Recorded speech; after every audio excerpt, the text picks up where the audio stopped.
Shalom Ouvracha, bonjour à tous, bonjour à toutes. On se retrouve, Baruch Hashem, après une courte interruption. Et d'abord, je vais commencer par quelques dédicaces. Le cours est dédié pour le Zivoug Yafé de Yaakov Ben Léa, de Yosef Chaim Ben Rina, et pour la Leda Kala de Anaël Aliza Bat Margalit, pour la Refoua Shelema de Hanania Ben Rivka, Betor Kol Chole Amecha Israël, et pour la Hatzlacha de tous ceux qui vont entendre ce shiur, et même ceux qui ne l'entendront pas. Nous traversons des parashiotes passionnantes, avec, depuis l'introduction du Sefer Shemot, Parashat Vaera, Parashat Bo, et je voulais m'arrêter aujourd'hui. Alors, ceux qui sont les fervents adeptes des cours, des shiurim particulièrement longs, vont peut-être être déçus aujourd'hui. Je ne sais pas quel format va prendre le cours, je ne sais pas vers quoi il va m'emmener, mais en réalité, on va traverser 4 textes, 2 passages du Chumash, un passage du Midrash et un passage d'une Gemara. Donc, je ne sais pas le temps que ça va me prendre, mais en réalité, pourquoi je pense que certains vont être déçus, notamment ceux qui aiment les longs développements, parce que finalement, on ne va développer qu'une seule idée. Mais cette idée n'apparaîtra qu'à la fin du shiur. Donc, il faut rester bien attentif pour essayer de comprendre quel est le message du cours de cette semaine. Dans la parasha de Vaera, nous avons été témoins donc, des 7 premières plaies que Akadosh Baruch Hu a envoyées sur l'Égypte. Et dans la parasha suivante, la parasha de Bo, nous avons été témoins des 3 dernières plaies, les sauterelles, l'obscurité et la mort des premiers-nés, Makat Bechorot. Je voudrais m'arrêter sur la 2e plaie. Aujourd'hui, on va se concentrer sur la 2e plaie qui est problématique. Et c'est cette problématique que je vais développer aujourd'hui avec vous. La 2e plaie, comme tout le monde le sait, c'est la plaie des grenouilles.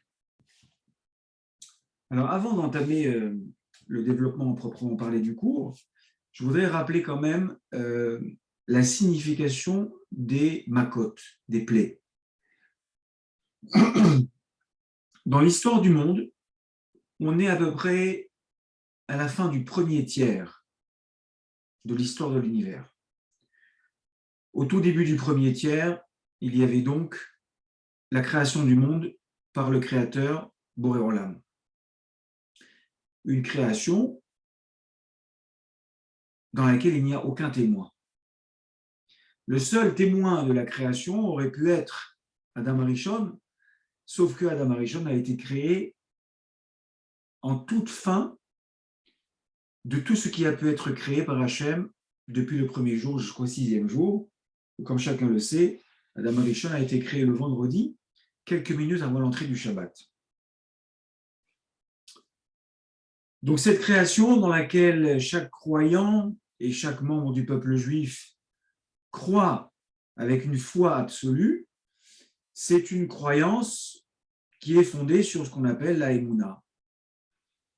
C'est-à-dire, j'ai une tradition qui me vient de mes pères, de mes ancêtres, qu'il y a un créateur universel qui a créé le monde, l'univers, puis qui a créé l'homme, et puis qui a façonné le peuple juif.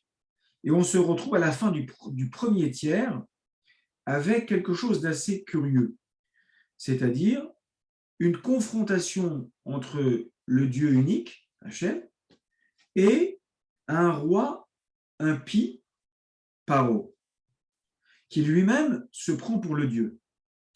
Il ne se prend pas pour le Dieu créateur, puisque Paro lui-même ne nie pas la dimension créatrice d'un Dieu créateur, qu'on appelle Elohim, mais lui, il nie la dimension permanente d'un Dieu sur terre.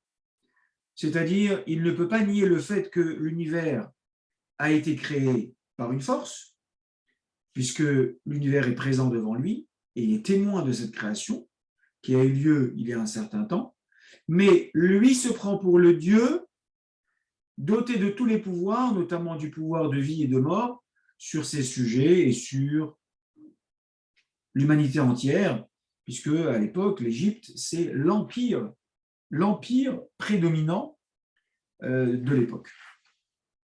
Et donc, on a cette confrontation.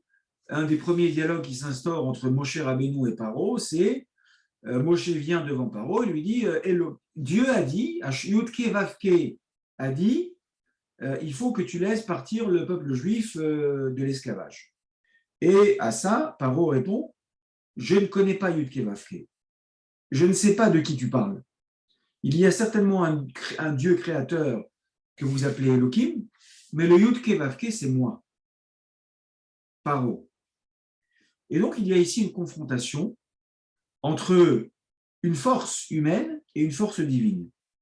Et c'est à ce combat-là que l'on assiste pendant toutes les parachiotes, depuis l'avènement du peuple juif avec l'esclavage égyptien, jusqu'à la sortie d'Égypte et la traversée de la mer Rouge, que nous allons lire ce Shabbat.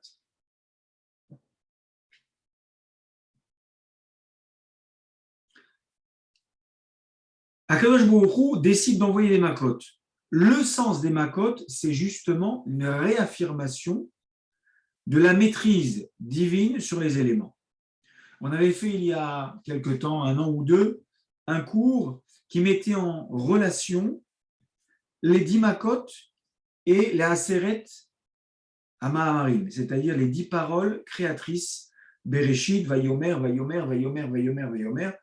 Avec Bereshit, il y a 9 Vayomer, ce qui fait 10 paroles créatrices, qui sont les paroles fondatrices de l'univers. À côté de ces 10 paroles créatrices, il y a 10 makot qui viennent être la réaffirmation de la maîtrise de Dieu sur les éléments. La création de l'eau, l'apparition de l'eau sur Terre, c'est effectivement à mettre en relation avec la transformation de l'eau en sang. D'ailleurs, qui est le maître de l'eau, de cet élément-là sur Terre? C'est Akadosh Baruch Hu, puisque quand il le décide, il peut transformer l'eau en sang. Qui est le maître du monde créateur, donneur de vie? C'est Akadosh Baruch Hu, de la même manière qu'il va enlever la vie au premier-né d'Égypte. Donc, on voit qu'il y a une corrélation entre les 10 paroles créatrices de l'univers et les 10 plaies, les 10 makot que Akadosh Baruch Hu va envoyer en Égypte, pour réaffirmer d'abord aux yeux de ce roi impie qu'est Paro, pour lui dire tu te prends pour Dieu, je vais te montrer qui est le véritable maître des éléments, qui est le véritable maître de l'univers. Mais plus important et bien au-delà de cette simple confrontation entre un roi terrestre et le roi des rois, c'est prendre à témoin tout le peuple juif que c'est Hachem qui a créé le monde. Et de la même manière qu'il a créé le monde à une époque où il n'y avait aucun témoin, Akadosh Baruch Hu veut montrer au peuple juif qui s'apprête à sortir d'Égypte et qui s'apprête à se construire comme nation, qu'il appartient à un Dieu qui est le maître des éléments, créateur du monde et aussi maître de toutes les destinées, à la fois Elohim, mais également Yudke Vavke. C'est intéressant de remarquer que dans Parashat Yitro, que nous allons lire dans 2 semaines, le premier des 10 paroles, la première des 10 paroles, ce qu'on appelle les 10 commandements, et commandements n'étant pas une bonne traduction, Aseret à Diberot, un dibour, Akadosh Baruch Hu a parlé. La première étant Anochi Hashem Elokecha, Asher hotzeticha me'eretz Misraïm. Je suis l'Éternel ton Dieu qui t'a fait sortir d'Égypte. C'est-à-dire la première phrase qui va graver dans le marbre la relation qui unit le peuple juif à Hachem, c'est « Je suis l'Éternel ton Dieu qui t'a fait sortir d'Égypte ».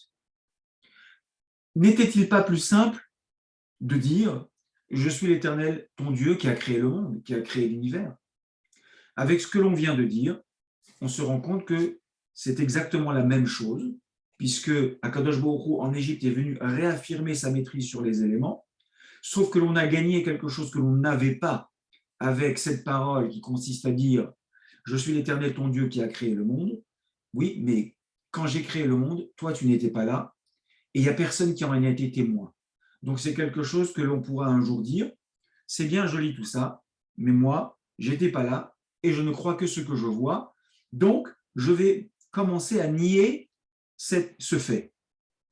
En revanche, la sortie d'Égypte, qui elle, va non seulement se traduire par cette déclaration, je suis l'Éternel ton Dieu qui t'a fait sortir d'Égypte, et qui va revenir en permanence dans la Torah, puisqu'on va retrouver à une quantité, je crois 52 fois, Zecher leitziat Mitzrayim, souvenir de la sortie d'Égypte. Le souvenir de la sortie d'Égypte est un souvenir permanent dans l'histoire du peuple juif.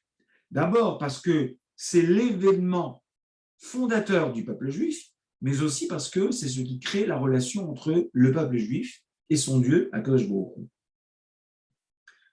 Et ça va être accompagné par une pédagogie qui est la pédagogie de l'enseignement et de la tradition, puisque le soir du Seder, à chaque anniversaire de la sortie d'Égypte, il y aura une obligation de transmettre à son enfant, à ses enfants, ce récit de la sortie d'Égypte, pour qu'on n'arrive pas à dire « mais moi je n'étais pas là, et donc je ne crois pas que ça s'est passé de cette manière-là ». Je célèbre la sortie d'Égypte le soir du Pessah. Pourquoi? Parce que mon père, il le faisait aussi, et il me l'a transmis. Pourquoi mon père le faisait? Parce que son père le faisait. Pourquoi son père le faisait? Parce que mon arrière-grand-père le faisait.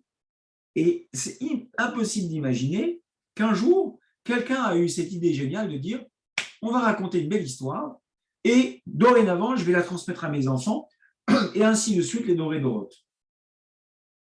Donc forcément, Pesach Mitzrayim, le premier Pesach en Égypte, est l'acte fondateur de la sortie d'Égypte qui va être commémoré, même si je n'aime pas le terme, ou alors célébré chaque soir de Pessah jusqu'à la fin des temps. Ça, c'est une très longue introduction. Maintenant, on va revenir au Makot. Et je voudrais qu'on se concentre sur la deuxième plaie, qui est la plaie des grenouilles, Sfardéa.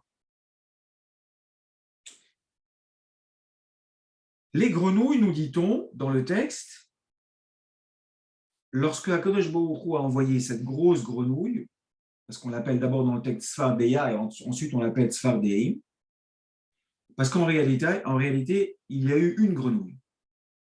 Et le Midrash nous raconte que les Égyptiens, voulant se débarrasser de cette grenouille, sont venus à taper pour essayer de tuer cette grenouille. Le seul problème, c'est que cette grenouille, lorsqu'on lui tapait dessus, elle se démultipliait et il en sortait 10, un petit peu comme le coronavirus et ses multiples variants.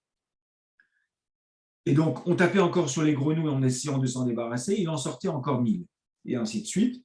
Donc, de ce fait, les grenouilles sont venues à pulluler, et c'était une plaie infernale, il y en avait partout, dans les lits, dans les maisons, dans les jardins, et nous dit le texte que les grenouilles se sont même jetées dans le four, c'est-à-dire que lorsque les Égyptiens ouvraient leur four pour en sortir leur pain, ils le trouvaient rempli de grenouilles. Et là, on nous dit, quand même, comment une grenouille peut-elle se jeter dans le four par obéissance divine? Et on va commencer à étudier un texte qui est un texte de la Gemara Psachim, page 53b, Nun Gimel Amud Bet, nous dit la paracha, la Gemara Psachim, Tashma, je t'enseigne une Mishnah, une Braïta, viens écoute.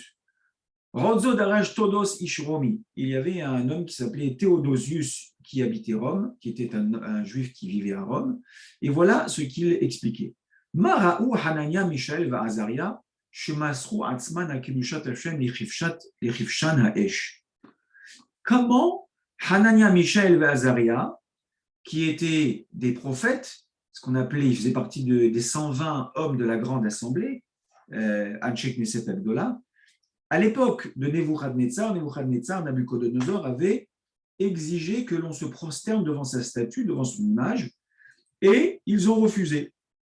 Comment sont-ils arrivés à cette conclusion intellectuellement pour dire on ne peut pas faire une chose pareille, et on savait qu'à l'époque, celui qui refusait de se prosterner devant l'effigie de Nebuchadnezzar été jetés dans une fournaise.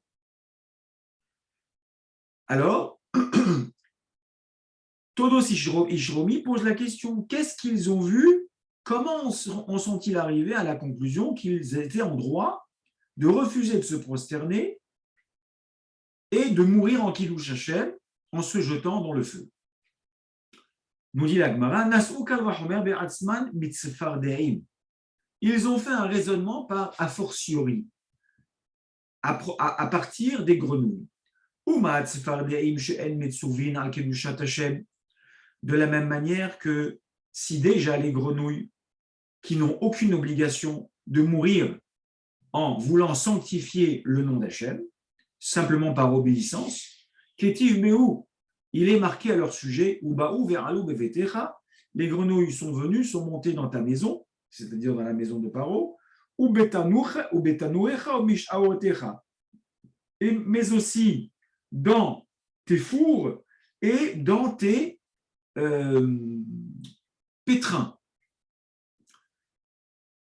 Et maintenant, quand est-ce que l'on trouve donc des misharot, des pâtes à pétrin dans le four? Et au même ce n'est que lorsque le four est déjà chaud. À nous, et donc Mishaël, Hanania et Azaria, ils ont fait ce raisonnement logique, un raisonnement par a fortiori. À nous les Juifs, chez Metzuvin, à Kiddush Hashem, qui nous avons l'obligation du Kiddush Hashem, de sanctifier le nom divin, à la Had Kama Vekama, à plus forte raison que nous avons l'obligation de nous jeter dans une fournaise par obéissance et pour sanctifier le nom divin. Donc, on se rend compte que ces fameuses grenouilles ont fait un véritable acte héroïque, tellement héroïque qu'il a même inspiré les prophètes Mishaël, Hanania et Azaria de se jeter dans la fournaise car ils refusaient de se prosterner devant la statue, l'effigie de Nebuchadnezzar. Très bien. Donc, Kol HaKavod. Et là, on a envie de dire, les grenouilles méritaient une récompense peut-être, non?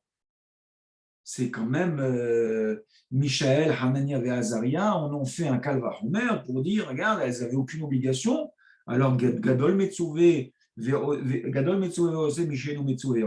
sûr que quelqu'un qui a l'obligation et qui obéit a plus de mérite que quelqu'un qui n'a pas d'obligation. Les grenouilles n'ont aucune obligation de se jeter au feu ou de sanctifier le nom divin, mais quand même, on pourrait se dire, quelle récompense a été réservée aux grenouilles pour cet acte héroïque?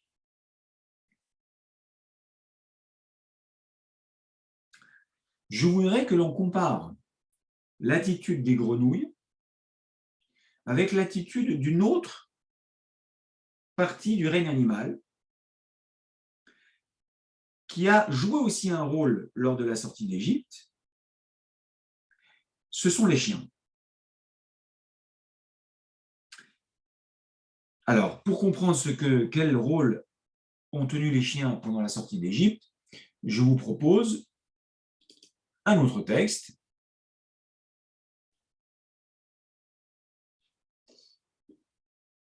Ça me gêne. Voilà, ici. OK? Dans la parashat Mishpatim, donc c'est aussi une parasha que nous allons lire après la parashat Yitro dans 3 semaines, il est marqué dans la parashat Mishpatim, vous serez pour moi des gens saints. Ou basar basade terefa l'otochelu. Par conséquent, si vous trouvez de la viande d'un animal mort par accident dans un champ, l'otochelu, vous n'en mangerez pas. Ok, c'est ce qu'on appelle le din de la trefa, hein, la viande taref, ce qu'on appelle la viande taref. C'est quoi de la viande taref? C'est de la viande d'un animal qui est soit qui est mort accidentellement, ou soit qui a été tué, mais de manière non rituelle, sans abattage. L'autochilou, vous n'en mangerez pas, et alors, vous la donnerez en pâture aux chiens. Ok? Pour comprendre pourquoi il faut donner cet animal aux chiens, on aurait très bien pu dire, c'est ce qui fait réagir Rachi, on va voir Rachi. La question qui se pose dans ce verset, c'est mais pourquoi il faut la donner aux chiens? N'était-il pas plus judicieux de dire bon, ben d'accord, vous n'avez pas le droit d'en consommer, vendez-la. Au moins, vous en tirez un profit. Rachi va nous aider, lui aussi à cette difficulté.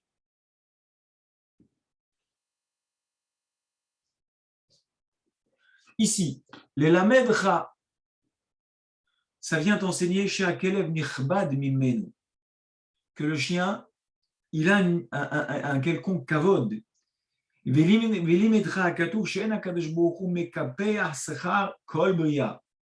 Akadosh Baruch Hu n'oublie jamais la récompense qui est due à n'importe quelle créature. Ah, donc si les chiens ont mérité, vous savez qu'un chien, bon, ceux qui en ont, moi je n'en ai jamais eu, mais on le sait très bien, ils se nourrissent généralement des restes. Hein, vous êtes à table, vous mangez des bonnes grillades, vous avez une belle entrecôte, il reste des os avec un peu de viande autour, vous donnez ça à un chien, il se régale avec ça. C'est vrai qu'on vit dans une société où les chiens sont très gâtés, on leur achète des croquettes, on leur achète une nourriture qui est parfois même plus chère que la nourriture humaine. Mais ce n'est pas comme ça que normalement on aurait dû faire. Les animaux de compagnie se nourrissent souvent d'une nourriture qui n'est pas la nourriture humaine, ou alors ce sont des restes de nourriture humaine. Et là, on constate ces repas de fête. Il y a le berger avec son troupeau, il y a un petit mouton ou alors un agneau ou alors une vache qui s'effondre, crise cardiaque, et là, ces gars-là, le chien, au lieu de se contenter de quelques os des restes d'entrecôte du repas familial, il va se régaler avec un animal entier. La Kelef Tashlichunoto. Quelle récompense le chien, quel acte le chien a-t-il pu commettre pour mériter une telle récompense? Chez Néa, comme c'est écrit, ou le chol ben Israël lo yicheratz kelev leshono. Et dans la plaie de Makat Bechorot, alors que le Malach HaMavet, l'ange de la mort, rôdait de toutes parts, et il y avait des cris d'horreur dans chaque maison égyptienne, Lo echeratz kelev leshono, aucun chien ne s'est mis à aboyer. Amar Kadosh Baruch Hu, il a dit, Tenu lo scharo, donnez-lui sa récompense. Et la récompense, elle se retrouve ici dans Parashat Mishpatim, d'accord, dans le livre de Shemot, chapitre 23, verset 30. Ok. Quand vous avez une bête qui est très faim, l'autochélou, vous ne l'en mangerez pas. La kelev tashleichunoto, il faudra la donner au chien. Alors, ça par contre, on en a été témoin. Lorsqu'il y a les chiens, les animaux en général, mais les chiens en particulier, ont une espèce de sixième sens, c'est-à-dire qu'ils sentent le danger bien avant l'homme. Et lorsque la mort rôde, les chiens, ce qu'on appelle, c'est une expression en français, hurlent à la mort. Les chiens, lorsque les bénis Israël s'apprêtaient à sortir, ils auraient tous dû se mettre à hurler à la mort parce qu'il y avait des morts dans toutes les maisons égyptiennes. Et imaginez-vous, les bénis Israël qui ont encore un statut d'esclave, à qui on est en train d'expliquer « vous allez sortir d'Égypte », mais ils ont quand même peur de sortir parce que leurs maîtres sont encore là, ils ont peur de se faire rattraper et de se faire tuer. Imaginez-les sortir dans une telle ambiance où il n'y a que des chiens qui hurlent à la mort. Les Bnei Israël en auraient été effrayés. Les chiens n'ont pas aboyé. Akadosh Baruch Hu leur a donné une gratitude éternelle, à savoir, lorsqu'il y aura une bête qui sera tréfa, eh bien, il faudra la donner en cadeau aux chiens. Pourquoi je mets en parallèle les grenouilles et les chiens? Parce qu'il y a une vraie question qui se pose. Entre des grenouilles qui se jettent dans une fournaise et des chiens qui n'aboient pas, à votre avis, qui a le plus de mérite? La réponse est évidente. Et donc, on n'a vu nulle part qu'on allait distribuer des petits vers de terre, quand on en avait à la maison, aux grenouilles qui seraient dans les étangs. ou alors aux petits batraciens qu'on aurait élevés chez nous. On voit ça nulle part. Et pourtant, le chien qui n'a pas aboyé, waouh, big deal. Le chien n'a pas aboyé. Et là, on voit repas de fête jusqu'à la fin des temps. La question, elle va se renforcer avec un midrash. Le midrash, c'est le midrash Yalkut Shimoni, chapitre 187. Je propose qu'on le voit ensemble.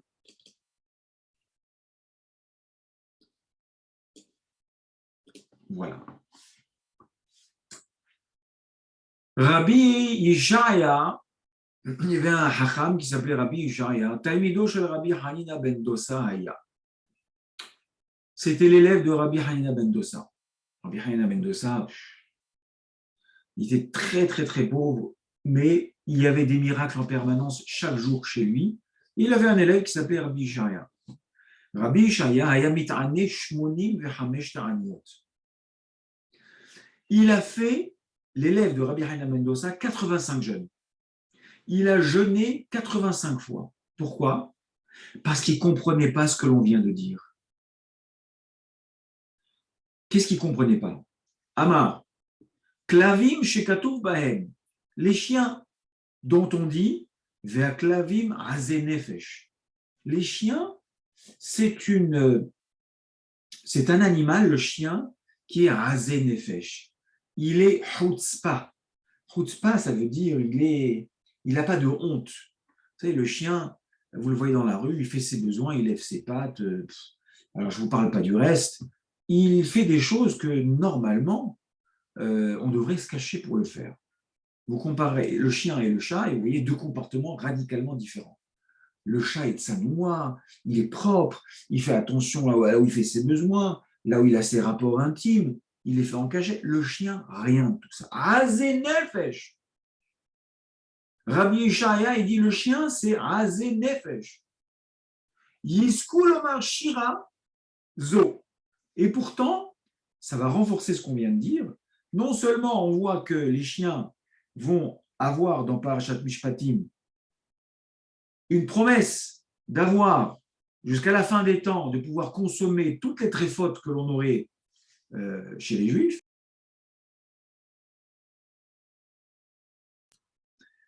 Alors là, on est bien ennuyé parce que je crois qu'on a été coupé et je vais essayer de reprendre là où on s'est arrêté.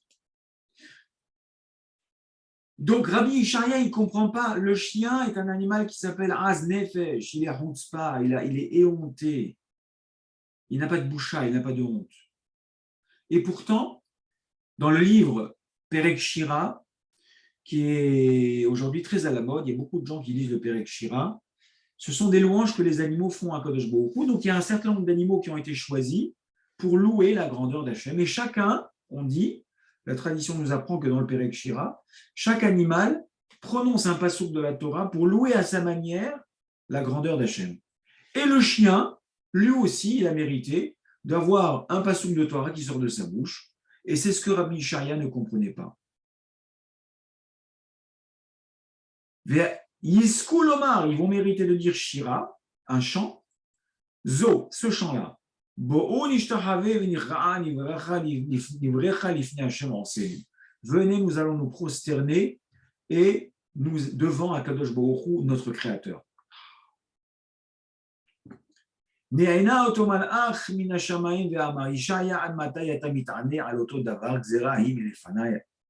etc. Il va avoir la réponse directement par un ange qui va venir lui dire à Rabbi Yishaya, arrête de jeûner, ça suffit de jeûner. Voilà, c'est une xéra d'Akadosh Baruch Hu. Le chien, c'est vrai, tu as raison, il est Az Nefesh. Avant, il a eu un comportement en Égypte qui a fait qu'il a mérité et ça, c'est-à-dire et le fait de pouvoir manger de la tréfa gratuitement et le fait de pouvoir prononcer un verset de la Torah pour louer la grandeur d'Akadosh Baruch Hu. Derrière Hagav, j'aimerais vous dire quand même que c'est ce qu'on appelle de la Ahavat Torah. Je ne connais pas beaucoup de gens qui, lorsqu'ils ont une difficulté sur un texte, vont jeûner 85 jours. Rabbi Yishaya, il a une difficulté et il n'a pas la réponse. Pour avoir la réponse, il jeûne 85 jours. Voilà, c'est une parenthèse importante. Si on pouvait s'inspirer un tant soit peu de ça, combien on serait grandi de se dire, regarde, il y a une époque où il y a eu des hachamim, quand ils avaient une difficulté, ils étaient prêts à jeûner 85 jours pour comprendre la difficulté. Et la réponse, elle ne venait pas par l'intellect, elle venait directement par un ange. Il y a un malach qui descend du ciel et qui dit, arrête de jeûner, tu es en train de t'affaiblir, je vais te donner la réponse, ça suffit.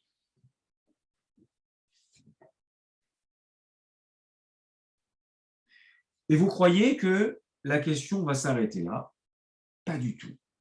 Pas du tout, pas du tout, pas du tout. Parce que toujours dans ce midrash, on va voir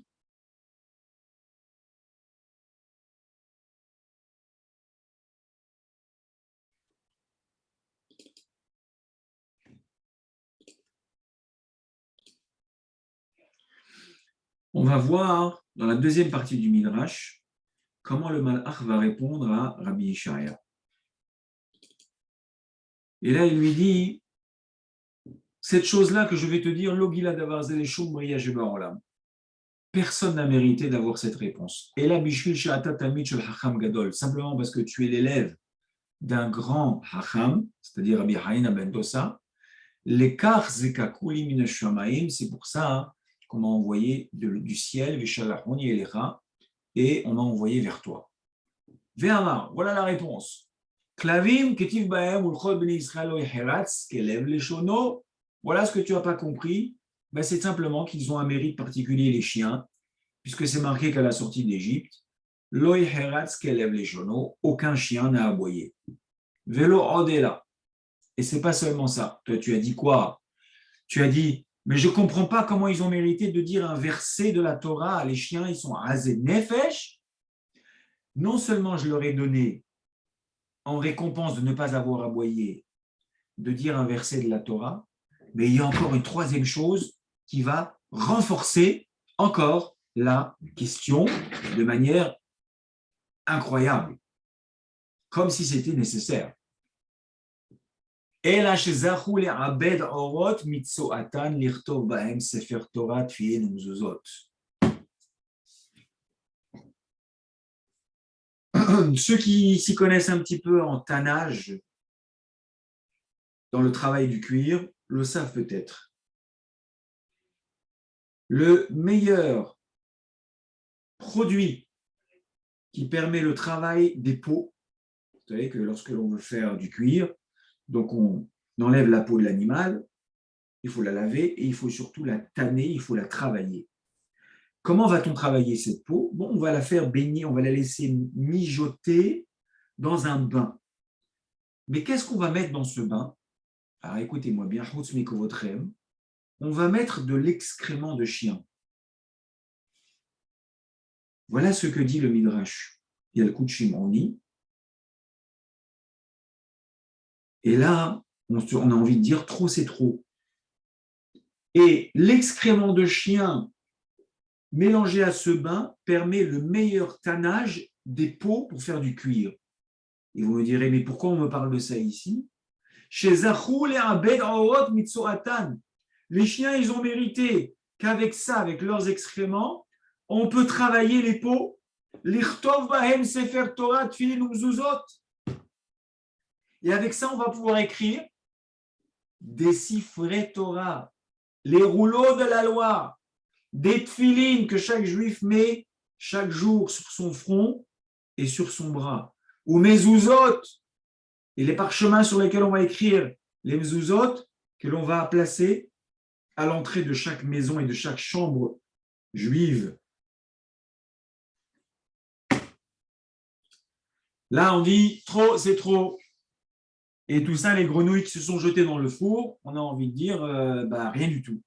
Rien, aucune récompense. Alors maintenant, on va répondre. Et la réponse va nous aider à comprendre une Gemara. C'est fabuleux.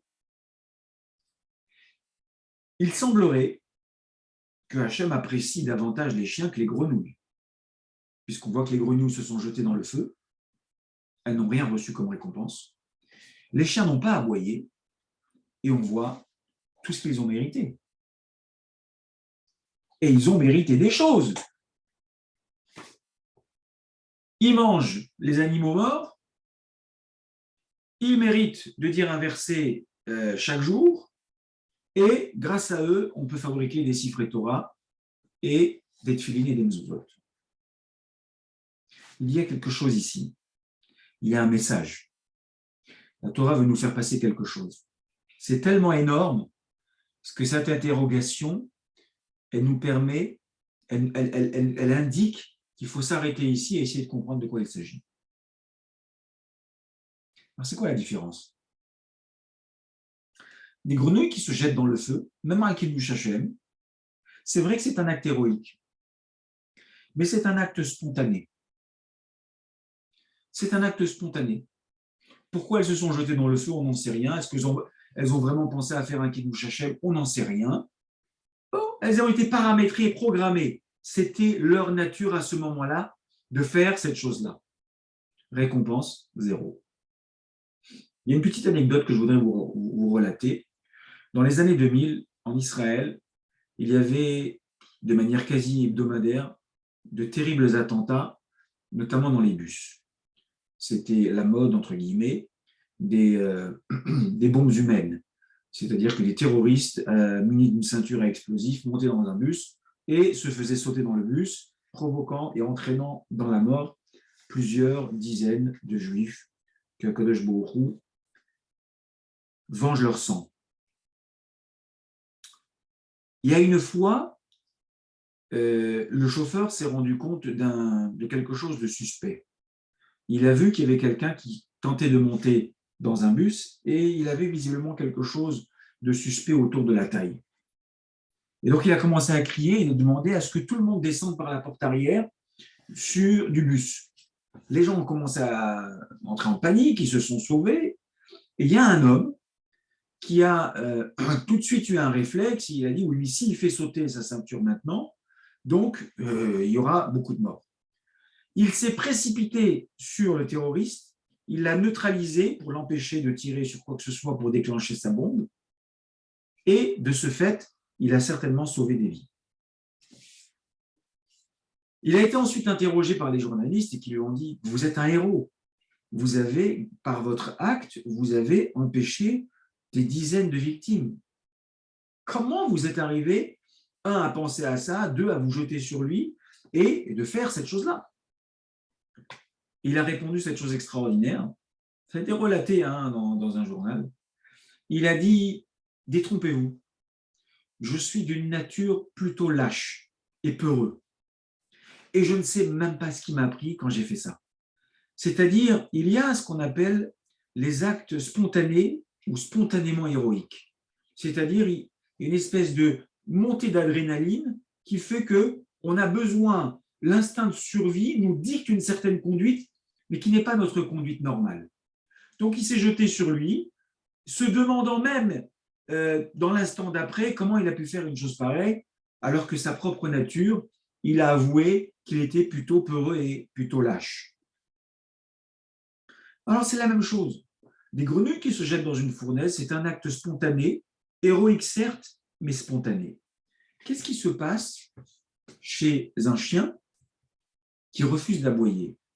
La nature profonde du chien, la tendance naturelle du chien lorsqu'il y a un danger et surtout lorsqu'il y a l'ange de la mort qui rôde, c'est d'hurler à la mort. Réfréner cette tendance naturelle et de ce fait permettre une sortie d'Égypte plus sereine pour les Bnei Israël, ça c'est un acte grandiose pour Akadosh Baruch Hu. Ce qu'on appelle Shvirat Amidot. Être capable de casser sa capacité et ses tendances naturelles,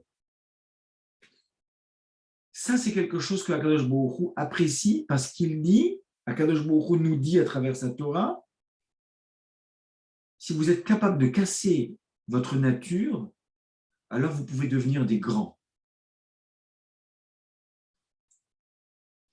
Et maintenant, avec ça en tête, on va pouvoir comprendre une Gemara. Vous allez voir cette Gemara très connue dans Avodah Zarah, Daf Yudchet Amoud Aleph, page 18a, vous allez voir que en lisant ce texte, on se dit, là, il y a un problème. Et en gardant ça à l'esprit, on va se rendre compte de la grandeur. On y va, c'est parti pour notre dernier texte. Voilà. Ah, écoutez bien. Tano Rabbanan, on enseigne dans une braïta que chez Hala Rabbi Yossi ben Kisma, c'était un rave à l'époque romaine, il est tombé gravement malade. Alors, Rabbi Hanina ben Teradion est allé, les vaqueros lui rendre visite.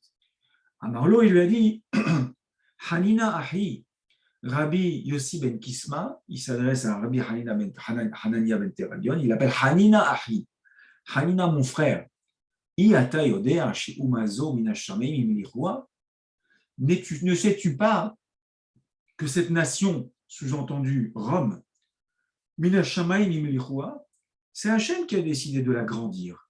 C'est Hachem qui a décidé d'en faire l'empire dominant. Chez Heriva et Beto. Et si elle a pu détruire sa maison, c'est que c'était la volonté d'Hachem.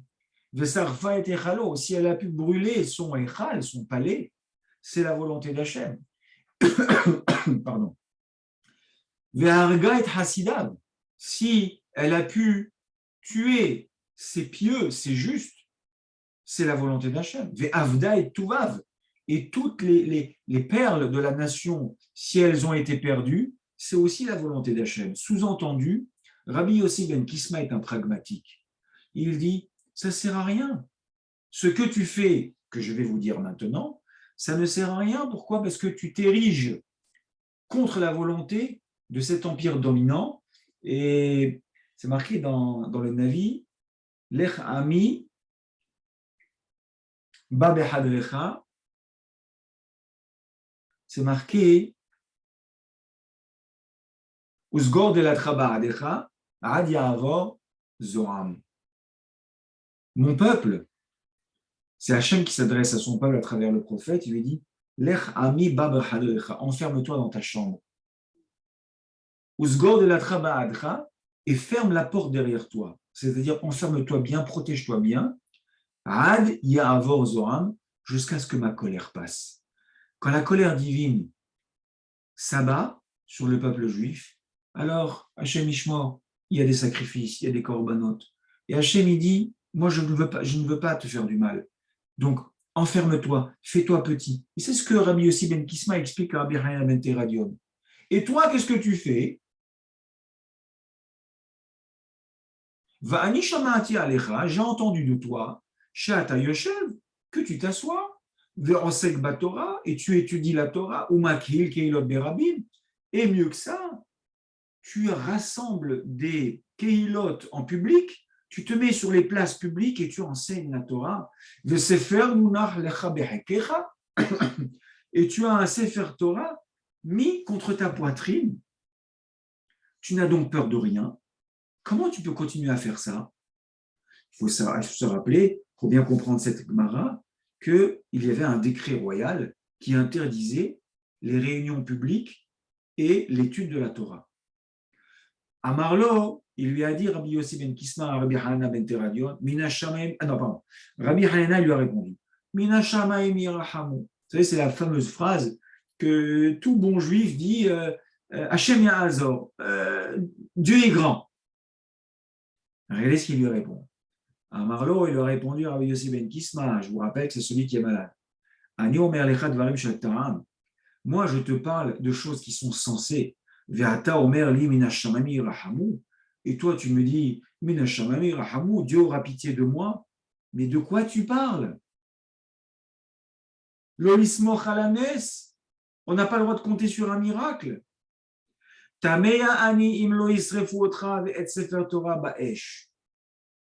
Je suis très étonné s'il ne te condamne pas à mort, à être brûlé avec ton Sefer Torah.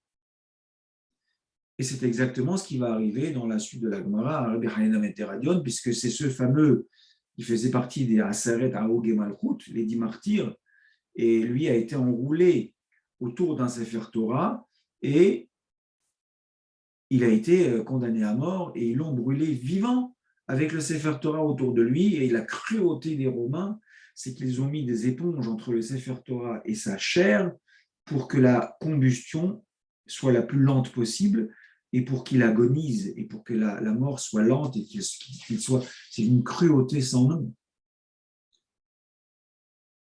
Amarlo, et c'est là que je voudrais vous interroger. Kloma Asebale Adecha, Rabbi Yossi ben Kisma qui s'inquiète parce qu'il dit bon, voilà, je suis désolé, mais je crois que ta fin, c'est ça.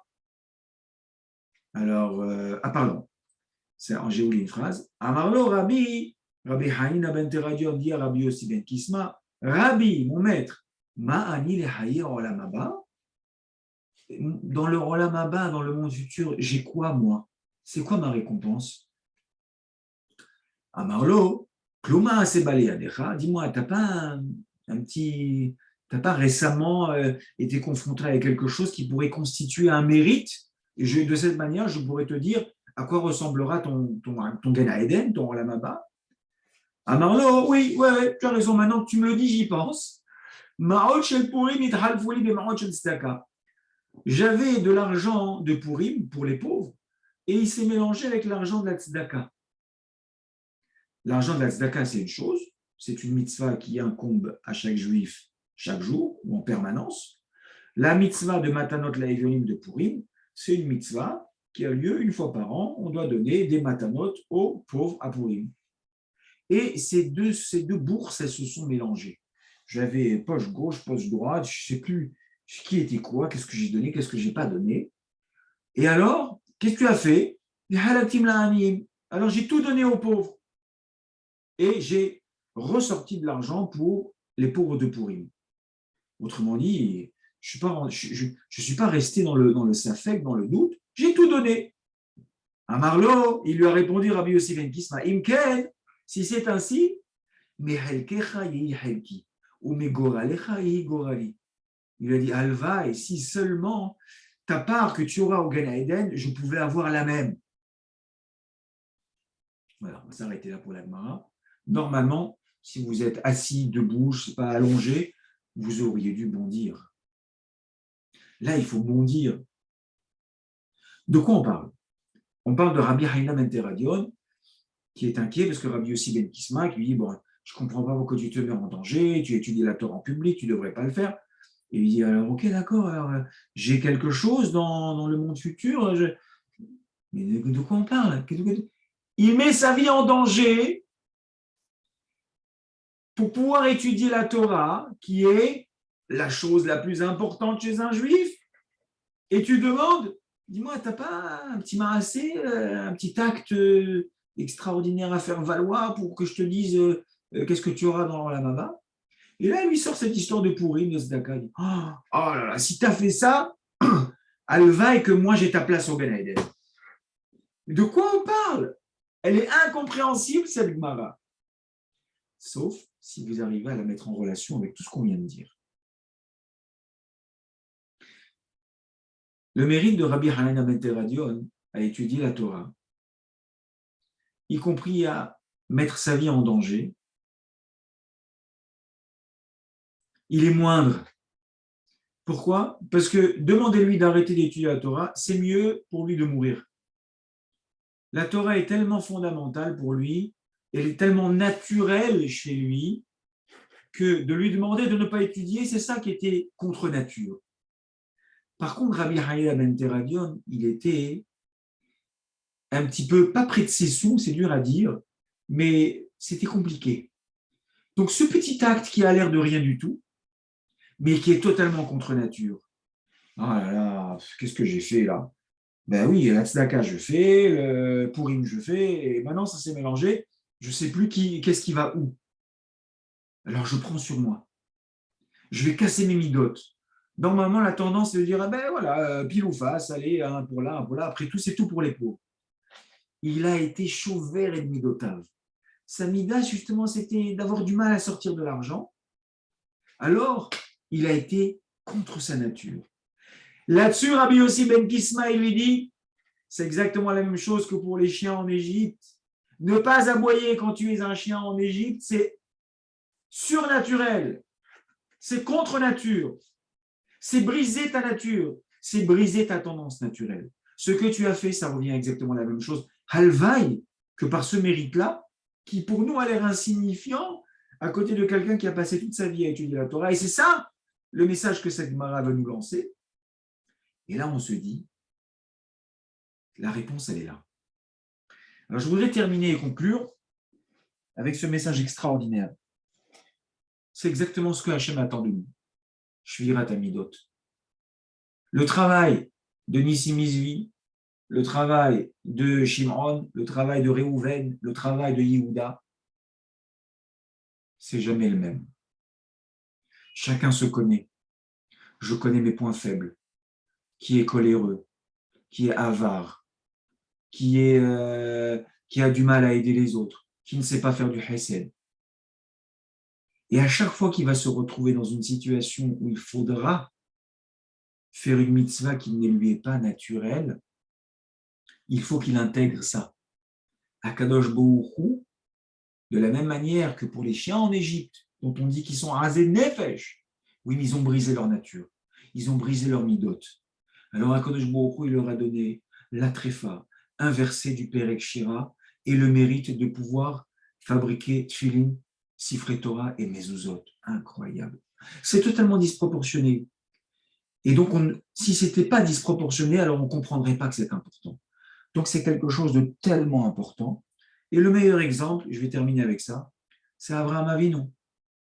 Avraham Avinu, Hachem, il lui dit, tu vas avoir un enfant.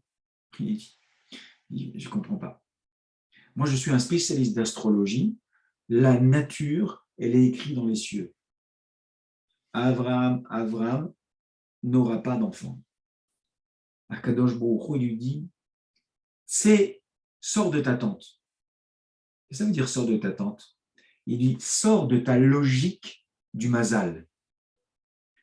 Si tu es capable de faire quelque chose qui est totalement contre nature, alors, moi, je casserai la nature. Mida keneged mida. Si toi, tu casses la nature, moi, je casse la nature. La nature, c'est que tu ne dois pas avoir d'enfant. Si toi, tu fais des choses qui sont contre nature, alors je casserai la nature et tu auras des enfants. C'est ça la raison de En Mazal Israël. Qu'est-ce que ça veut dire En Mazal Israël? Mais oui, bien sûr qu'il y a Mazal. Les choses, elles sont déterminées, les choses, elles sont posées, elles sont écrites. Sauf que il y a un moyen extraordinaire de casser le déterminisme. Comment est-ce que je casse le déterminisme? Justement, en cassant ma nature. Mida keneged mida. Le déterminisme, c'est ce qui est écrit. Ce qui est écrit, c'est que moi, peut-être, je suis un peu avare. Alors, lorsque je vais surmonter cette tendance naturelle, je vais donc casser ma nature.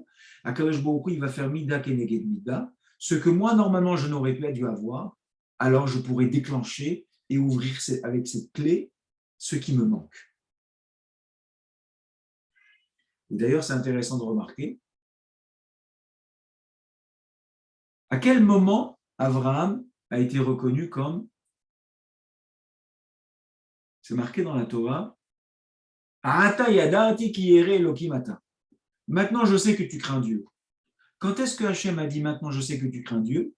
Il lui a dit ça une fois qu'il a essayé de sacrifier son propre enfant. Et là, on dit, c'est la 10e épreuve. C'est seulement là que tu dis que maintenant, je sais que tu crains Dieu.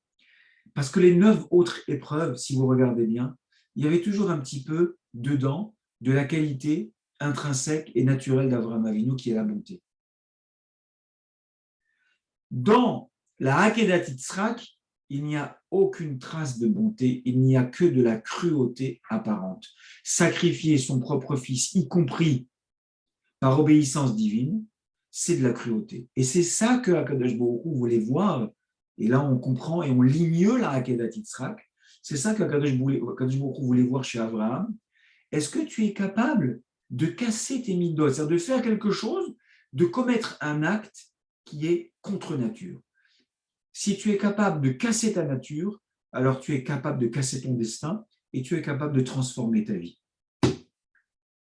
Yeratson que Bezrat Hashem, on ait la capacité à se transcender, à se transformer, à voir exactement nos tendances naturelles qui ne sont pas bonnes, parce que si elles sont bonnes, il faut les garder, et casser ces midotes et permettre de cette manière qu'Akadosh Baruch Hu, Mida Keneged Mida, il cassera tout ce qui n'aura pas été prévu comme étant quelque chose de positif pour nous, et il nous l'accordera, Be'ezrat Hashem. Shavua Tov.